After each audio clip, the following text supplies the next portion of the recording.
하루 10분 디지털 경제 뉴스 디지털투데이 데일리픽입니다. 뉴욕 증권거래소 상장을 준비하고 있는 이커머스 업체 쿠팡이 지난달 상장 준비를 위해 미국 증권거래위원회에 제출한 상장 보고서를 수정 공개했습니다. 특히 목표 주가를 구체적으로 언급했습니다. 쿠팡은 수정 보고서에서 상장 후 주당 가격이 27에서 30달러 수준까지 오를 것으로 예상했습니다. 이를 통해 잠재적으로 36억 달러까지 자금을 유치할 수 있을 것으로 보고 있습니다. 상장 이후 시장에서 유통되는 쿠팡 주식은 클래스 A와 클래스 B를 포함해 17억 주에 이를 것으로 보입니다. 잠재적 시가총액은 460억 달러에서 510억 달러, 즉 57조 원 규모로 예상됩니다. 2018년 소프트뱅크 비전펀드가 주도했던 마지막 투자 라운드에서 쿠팡 기업 가치는 10조 원 수준이었습니다. 쿠팡은 2016년 소프트뱅크로부터 10억 달러, 2018년에는 소프트뱅크가 운영하는 비전펀드에서 20억 달러 투자를 유치했습니다. 이외에도 글로벌 대형 자산관리 업체 블랙록, 실리콘밸리 벤처 투자회사인 세콰이어 캐피털, 억만장자 빌 아크먼 등이 쿠팡의 투자자로 이름을 올렸습니다. 삼성전자 갤럭시 노트를 둘러싼 단종 시나리오가 계속 떠돌고 있습니다. 삼성전자 발표를 보면 올해 하반기 갤럭시 노트 21은 일단 출시될 것으로 보입니다. 문제는 그 이유입니다. 올해까지 출시하고 단종할지, 계속 갤럭시 노트 시리즈가 출시될지에 대한 업계 전망은 엇갈립니다. 하반기 폴더블 폰인 갤럭시 Z 폴드나 갤럭시 Z 플립 시리즈가 계속 출시되는 상황에서 갤럭시 Z 폴드 3에 S펜을 지원할 가능성이 높아 갤럭시 노트 단종설이 나올 수밖에 없는 것도 사실입니다. 폰과 태블릿의 혼합 형태인 패블릿의 원조 갤럭시 노트는 출시 첫 해 판매량이 평균 1000만 대에 달하는 삼성전자의 대표 플래그십 라인업입니다. 2011년 처음 출시된 이후 현재까지 8천만 대가 넘게 팔렸습니다. 특히 국내에서 갤럭시 S 시리즈와 비슷하게 팔리며 상반기 갤럭시 S, 하반기 갤럭시 노트라는 공식을 만들었습니다. 삼성전자를 뒤쫓고 있는 중국의 화웨이, 샤오미, 오포, 비보 등이 빠르게 제품을 내놔 출시 주기가 점점 짧아진다는 사실도 삼성전자가 갤럭시 노트를 쉽게 포기할 수 없는 이유입니다. 한 시장 조사 업체 관계자는 아직 갤럭시 폴드는 가격이 높아 하반기 플래그십 스마트폰 라인업을 대체하기에는 무리가 있다고 분석했습니다. 업체는 갤럭시 노트가 그동안 하반기 플래그십 스마트폰으로 시장을 이끌어왔고 수요가 유지되는 상황에서 삼성전자가 이를 포기하기는 쉽지 않다. 계속 시장 반응을 점검하는 것으로 보인다고 전했습니다.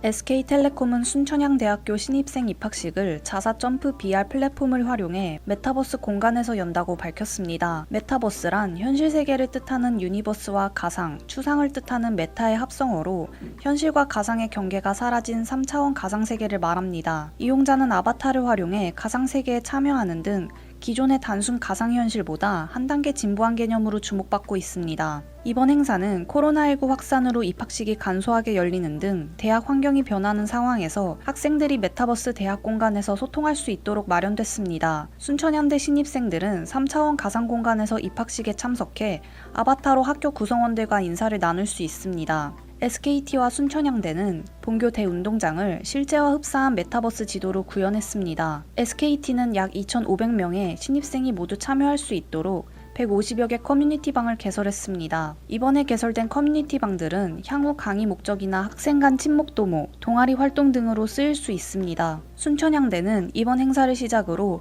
글로벌 교육 혁신을 계속하고 SKT도 여러 대학과 협업을 확대할 계획입니다. 카카오페이가 삼성카드와 함께 오는 5월 출시를 목표로 상업자 표시 신용카드인 카카오페이 신용카드를 준비하고 있다고 밝혔습니다. 카카오페이 신용카드는 카카오페이 포인트에 특화된 혜택을 제공할 예정입니다.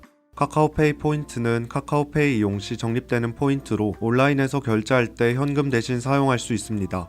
카카오페이 머니와 별도로 200만 포인트까지 보유할 수 있으며 1포인트부터 쓸 수 있습니다. 카카오페이 결제 서비스와 선물하기, 택시, 멜론, 웹툰 등 카카오 주요 서비스를 이용하면 더 많은 혜택이 제공되는 시기입니다.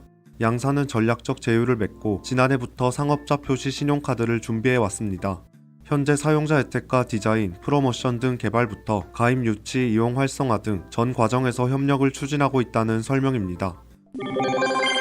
테슬라가 올 상반기 중으로 완전 자율주행인 FSD 구독 서비스를 제공할 예정입니다. 외신에 따르면 일론 머스크 테슬라 최고 경영자의 트위터를 인용, 테슬라가 오는 6월까지 운전자 개입을 최소화하는 FSD 옵션을 구독 서비스로 제공할 것이라고 전했습니다. 현재 FSD 옵션을 차량 구매 시 추가 옵션으로 선택할 수 있습니다. 다만 1만 달러에 달하는 고가 옵션인데다 계속 성능 향상 중인 개발 옵션이기 때문에 소비자들이 이를 선택하는 데 부담이 있는 것이 사실입니다. 그러나 월 단위로 사용료를 지불하는 구독 서비스의 경우 차량 출고 후 필요한 시기에 이를 이용할 수 있고 지출 비용도 상대적으로 저렴하다는 측면에서 옵션 구입의 진입 장벽을 낮출 것으로 기대됩니다. 일론 머스크 CEO는 당초 FSD 구독 서비스를 지난해 말까지 제공하겠다고 밝힌 바 있지만 실현되지 못했습니다. 대신 일론 머스크는 최근 트위터를 통해 FSD 구독 서비스가 올 2분기 내 출시는 확실하다고 언급했습니다. 테슬라의 FSD 구독 서비스 가격은 월 100달러 이상이 될 것으로 예상됩니다. 또한 차량 종류에 따라 가격도 달라질 수 있습니다. 대리운전 중개 서비스 타다 대리가 호출 후 15분 이내 대리기사 도착을 보장하는 바로 대리를 선보인다고 밝혔습니다. 바로 대리는 우선 서울 강남구와 서초구 지역에 한해 시범 서비스로 운영됩니다. 오후 7시부터 오전 3시 이전까지 호출에 적용되며 도착지는 서울 전역입니다. 서비스 이용 가능 지역에서는 타다 대리 부르기 메뉴 상단에 바로 대리 아이콘이 표시됩니다. 바로 대리 호출은 자동으로 적용되며 일반 호출과 마찬가지로 경유지 제한은 없습니다. 호출 후 15분이 초과할 경우 최대 100% 할인 쿠폰을 보상으로 제공합니다. 15분 초과 30분 이내로 드라이버가 도착할 경우 30% 할인 쿠폰이 보상으로 지급되며 30분이 초과할 경우 최대 3만원 한도 내에서 사용 가능한 100% 할인 쿠폰을 제공합니다. VCNC 관계자는 기술과 데이터를 기반으로 이용자의 불편함을 해소하고 차별화된 이동 편의를 제공하는 것이 본 서비스의 포인트라며 드라이버 수익 확대에도 도움이 될 것으로 기대하고 있다고 말했습니다. 실시간 통합 시승 플랫폼 티오르가 엔카닷컴과 손잡고 중고차 시승 예약 서비스를 시작합니다.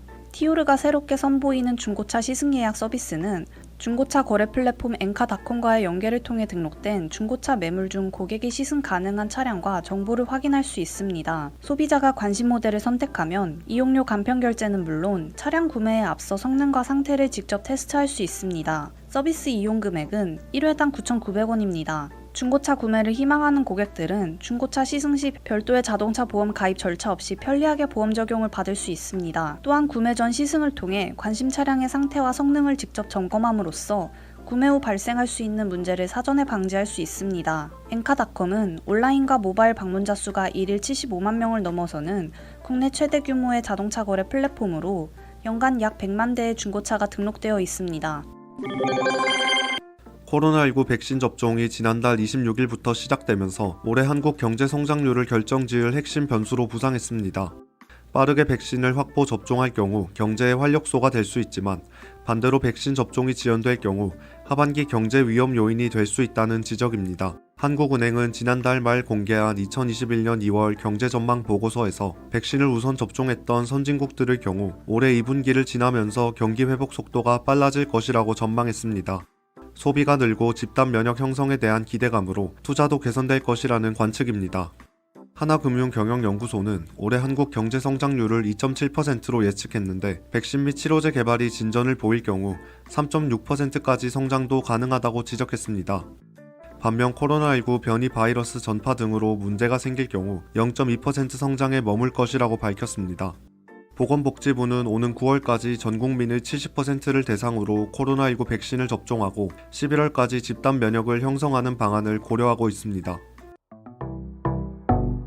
행복한 하루 디지털투데이였습니다.